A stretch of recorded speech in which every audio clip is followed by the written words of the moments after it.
Good afternoon, everyone. Mary Sloan here with another episode of Inspirational Influencer News. Secrets of people making money and making a difference. And my guest this afternoon, Marcy McDonald, is really one of those people. Her talk today is really designed to help you to really think about what is important in your life. What if today was your last day, is what she wants you to consider. So Marcy is the daughter of a genius father and a schizophrenic but loving mother. So she began life with an unusual gene pool that shows in her professional and personal experience. She's worked at a six-figure corporate job, and she's hauled pounds of avocados on her back. I want to hear that story someday. She's dined in five-star restaurants in Paris, and she's lived on beans and rice. She's lived in a house worth more than $500,000, and she's lived out of her car. She's had ups and downs and everything in between on life's journey. This is somebody who's really lived. She believes that if she was able to learn how to be emotionally healthy, be intentional about her purpose, and be at peace and happy every day, then anyone can. And happiness is such a big feature. For more than a decade, Marcy has coached clients on focus, mindset, overcoming overwhelm, organization, and confidence. She's a guest star in season 2 of the reality TV show, 4 Days to Save the World. She sounds like somebody I'd want to take with me for 4 days to save the world. That was released in 2022. She's also a contributing author to the internationally best-selling series, Transforming Your Life, Volume 5, and the author of Build Happiness, Change Your Perspective, and Change Your Life. In addition, she is one of fewer than 40 people in the world to attain international certification as an end-of-life doula. What the heck is that? By combining her neurologically based exercises with the urgency that comes from looking closely at your own death, she has created an uplifting and powerful program that helps clients develop peace of mind, self-confidence, self-worth, purpose, and the ability to focus on what matters. So, what I really want to know, what if today was your last day? What should we be doing? That's a big question. So you want me to jump right in there with what if today were your last day? What should you be doing? Absolutely. I mean, well, let's go for the gusto. So first of all, the answer to that question is different for every single person. The most important part of that question is that you ask it of yourself, because the answer for you, Mary, is not going to be the same as for me. However, if you don't explore that ahead of time, you're not going to be able to answer that in a satisfying way. I often tell people that I change their lives by showing them what to pay attention to, what to ignore, and how to do both better. So if today were your last day, would you be wanting to pay attention to the things that you should be ignoring? Well, no. You want to be paying attention to the things that really matter to you. And the only way you can figure that out, besides the obvious ones, there's a lot that will come top of mind, but the only way to really do that is to actually imagine your own death and imagine what it would be like to be on your deathbed and reviewing your life, to ask yourself, what would your legacy be? What would your regrets be? What good did you do? Did you love well? Were you loved in return? Did you leave the world a better place? And so I hope from that series of questions, you can see why this is a very complex question. What would you be doing if this were your last day? You need to have that self-examination now, well ahead of time, so that you can start living in a way that satisfies the answers to those questions every day, and treat each day as if it's a gift, as if that day could be the last day. Well, I think that's, brilliant advice. And it's, I think, also a brilliant way to live because, you hear these stories of people who suddenly are at the end and they, are facing that end of life last day. And it's like, and you hear terrible stories about the regrets that they have and the things that they haven't done or the people that they haven't made up with or and that could be kids or family or parents or really it's really tragic. So I think that's a very important question that we all should ask ourselves occasionally is, are you ready? I mean, because that is the one thing that none of us knows. So that's the big secret that the universe holds back. When is it going to be your last day? And that's just something that we don't know. But I don't think any of us kind of really goes thoughtfully into it, and you hear stories of these people who have tried to commit suicide and are so grateful that they failed. And then, of course, there's the ones that work, which is really very sad. And you think, oh my gosh, they didn't need that, like really, they should not have died. So sad.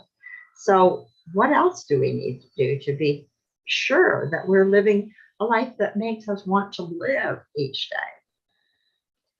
Let me tell you a quick story about why I ended up integrating this into my coaching, Mary.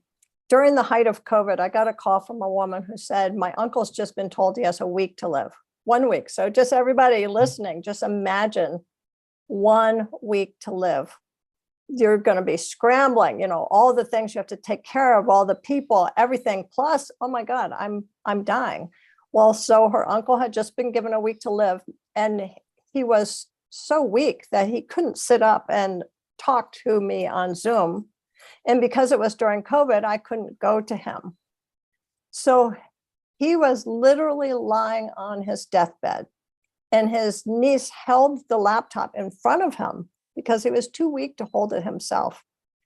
And I asked him to tell me the story of his life.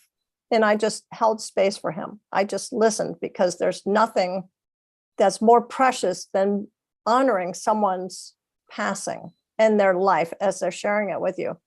And as I listened to him, I could hear the negative self-talk. I could hear the way he put himself down. I could hear the way he'd interpreted things that had happened to him in a negative light. And so when it was all done, I said, I would like to reframe your life for you. Here's what I see. And I'm not going to make up anything. I'm not going to exaggerate anything. I'm just going to see a different truth than what you're seeing.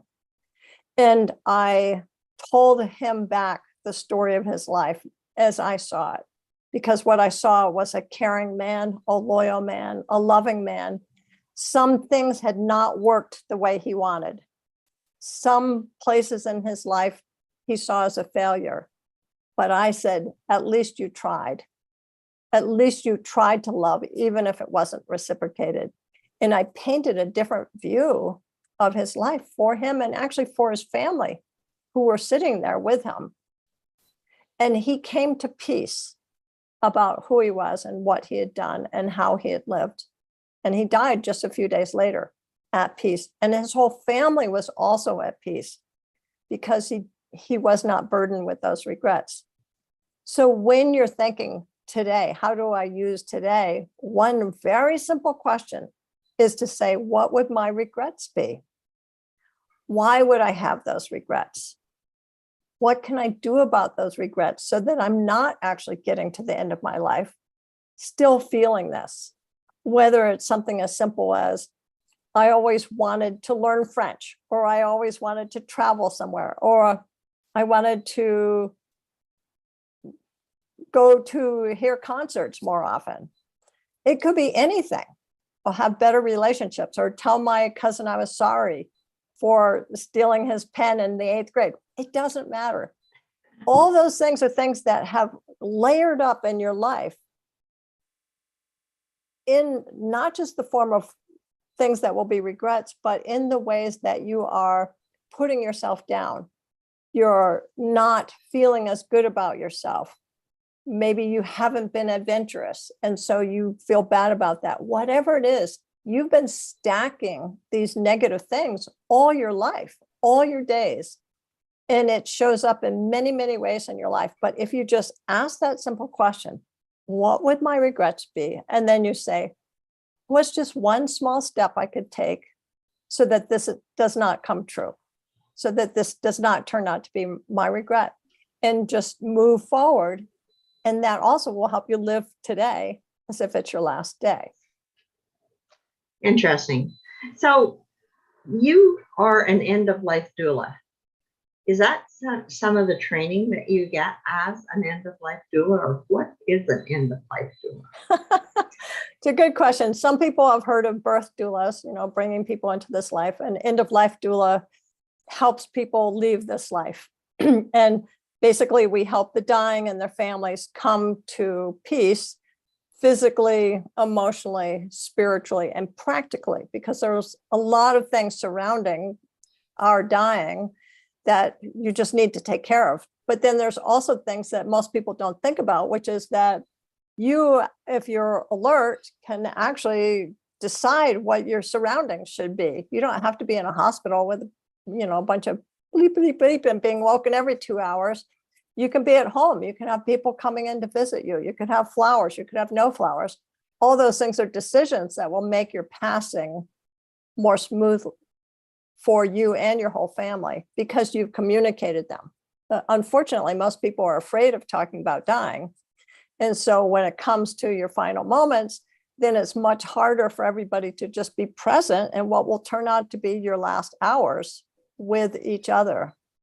So that's an end-of-life doula helps bridge the gap where a doctor and even hospice doesn't have the time or the bandwidth to help you really make some of those decisions and also be present with you. So a huge piece of what we do is just what's called holding space, where you're just present, you're listening, you're not judging, you're not making decisions, you're just hearing and witnessing what's going on and then reflecting back so people can start to see things in a different way, including that they have choices about what they want to do.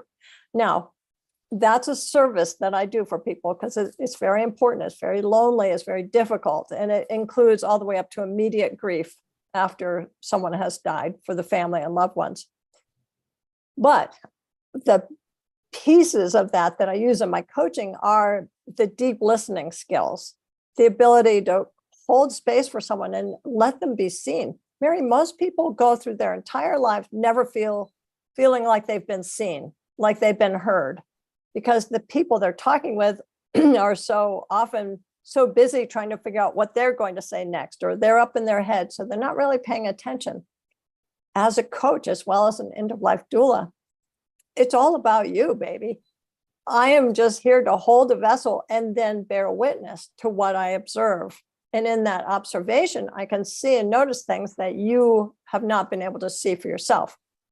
Now, as a coach, what I'm then doing is giving you tools and strategies to be able to learn how to keep seeing things for yourself, how to change things for yourself so that you stop reacting to things. You hear your self-talk, you shift that self-talk, and you start responding to life.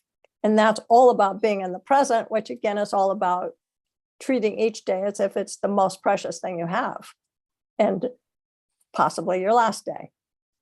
It is not an easy thing to live in the present. I find during this interview, I'm very present, and I find my interviewee is very present. And, because it is what there is to do at the moment. And there's no point in worrying about anything else because we've got to do this at this moment. And it's a really wonderful space.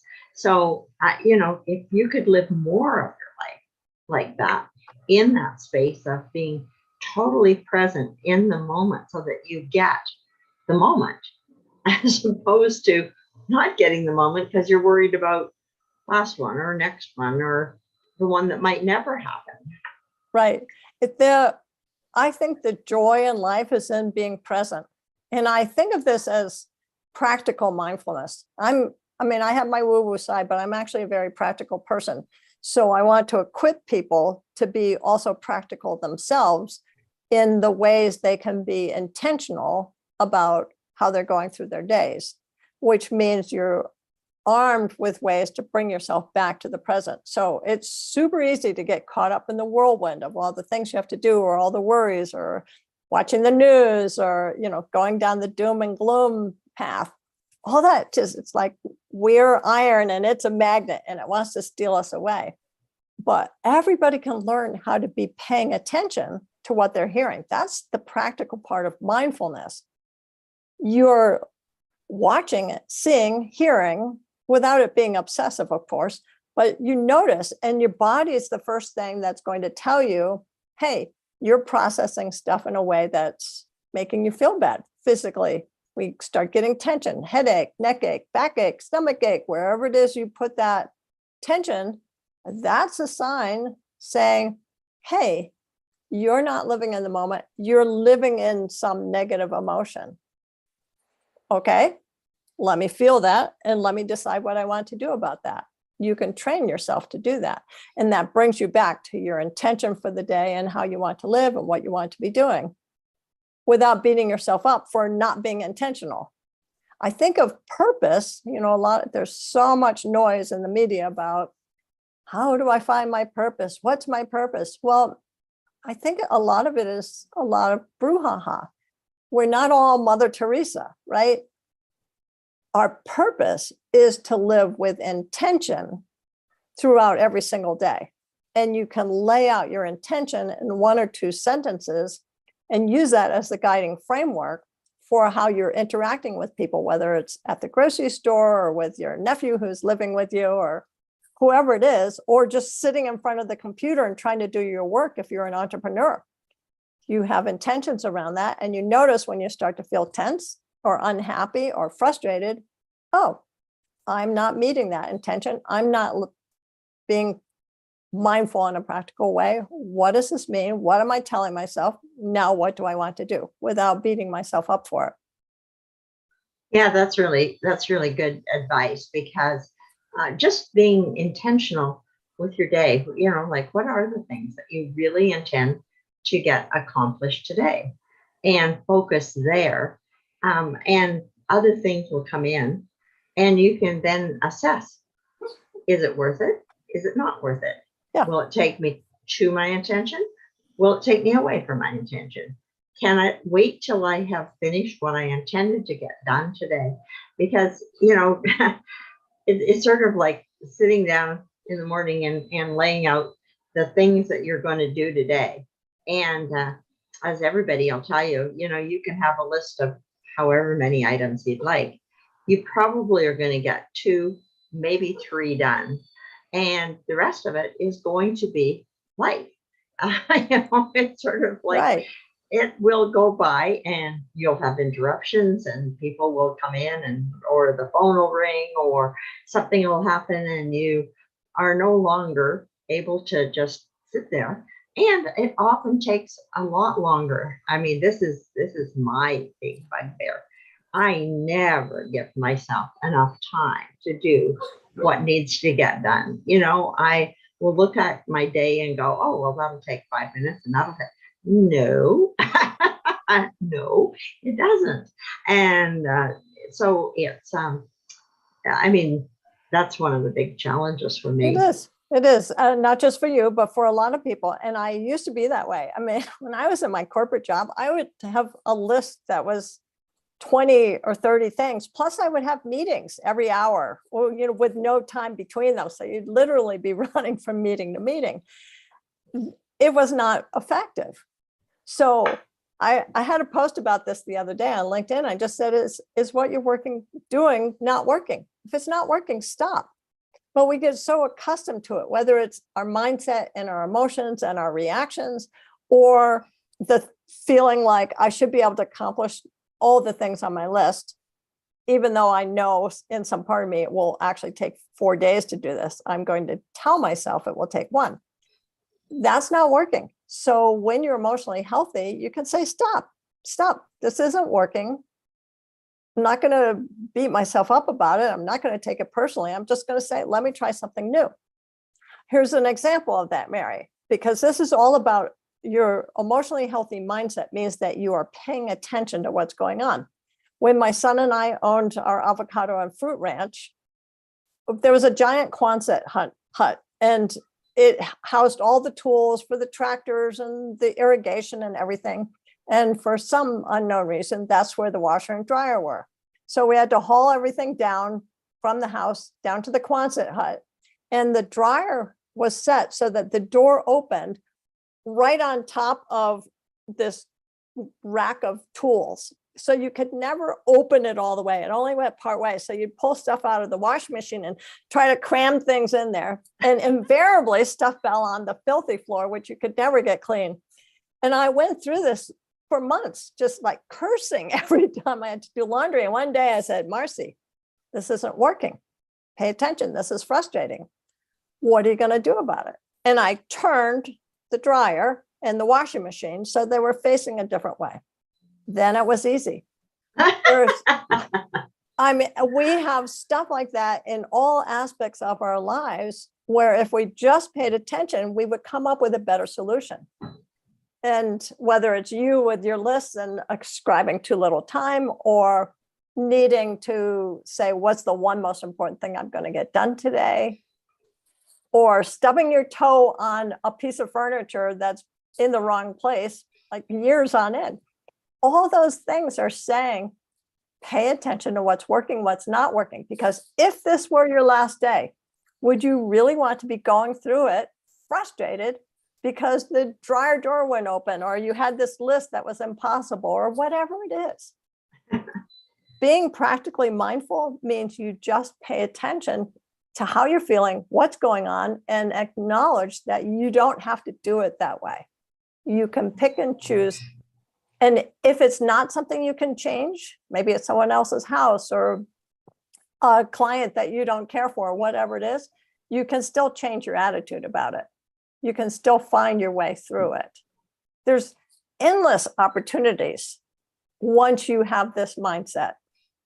Well, and once you are willing to acknowledge something, it's the fact that we go through our day mostly unconsciously.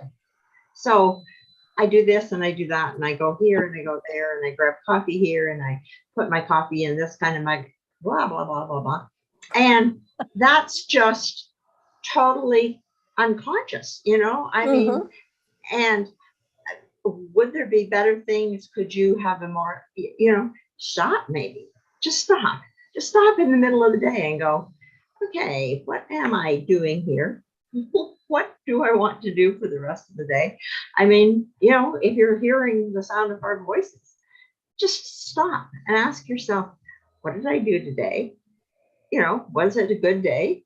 Would I want another day like that? Or would I like to be more in charge of the day and feel like it was my day and not somebody else's idea of a day? Exactly. I came up with a term recently that I call Zen dogging. And so anybody who has a dog or has ever watched a dog walk, when you walk your dog, the dog goes fast, the dog goes slow. The dog stops and smells the flowers or where some other dog peed, and maybe even sits down. It's a whole host of things. And so I started trying to not be in my head about what I had to do for the day, but just be present in however my dog was doing things. Basically, obviously, I'm not peeing on any trees outside, but nature's grateful. Yes, all my neighbors too. But if he ran, I ran. If he stopped, I stopped, and it changed my walks, Mary, so that if he's just looking around, I'm looking around, and the feeling of the peace of, I walk, around when the sun is rising, the peace of the neighborhood and the things that I see now, because I'm just being present in the walk and I'm not thinking, oh, hurry up, dog, or whatever. It's marvelous. And that is the same attitude. I call it Zen dogging, but you can do that all through the day. You can just stop and say, you know what? I need a minute here. I'm just going to take a minute, just notice things. And it's not big, it's not huge, it's not demanding, it's not eating an orange for an hour. It's just being still for a minute. And that can be so refreshing because you can recalibrate how your day is going and how you're feeling and how you're appreciating everything, including the people around you.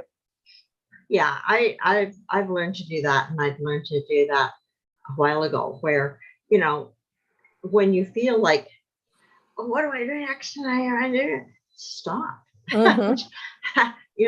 Stop that crazy and just let everything go. And then you can kind of start from a whole new focus, like, oh, okay, now what would I like to do next, as opposed to this frantic, I feel like a little top going around in circles. Right. Yeah, that's it exactly. Yeah, we don't need to be like that. So what else do you really focus with people on so that they can have the peace and the joy and the results that they want in their life? Well, so I front load all my programs with what I call numbering your days, which are the exercises around really understanding that today could be your last day. So what's important to you? Then we're prepared, because we have that sense of urgency and clarity around what truly matters. We're prepared to start really working on ourselves. So the next step is what I call shifting your self-talk. And this is a massive game changer for everybody I work with, because we're so unused to how we speak to ourselves. Or it might be directly derogatory, or it might be negative feedback loops. Like, I had a client whose husband had been diagnosed with a particular illness, and she was in her head all day long, worrying about what was going to happen. Was she going to have to be the sole breadwinner? Would they have to fix him a bed in the living room? And all these things that hadn't happened yet. I mean, they were actually years down the road, if they even did happen. She stopped being able to be present with her husband. She could hardly even stand to be in the room because all these worries came up. Well, that's a form of negative self-talk. Or I talked to a woman a couple of days ago, a client who felt confident about herself, but she said things like, nobody gets me, or I'm weird, and just things like that, all negative self-talk. So using the principles of neuroscience, which declares that our brains are plastic, they can be changed. I help people identify their self-talk habits and patterns, and then I teach them how to change those so that they can continue for the rest of their lives as things come up, shifting that self-talk so that it's positive and healthy, which has an enormous impact on how they're living.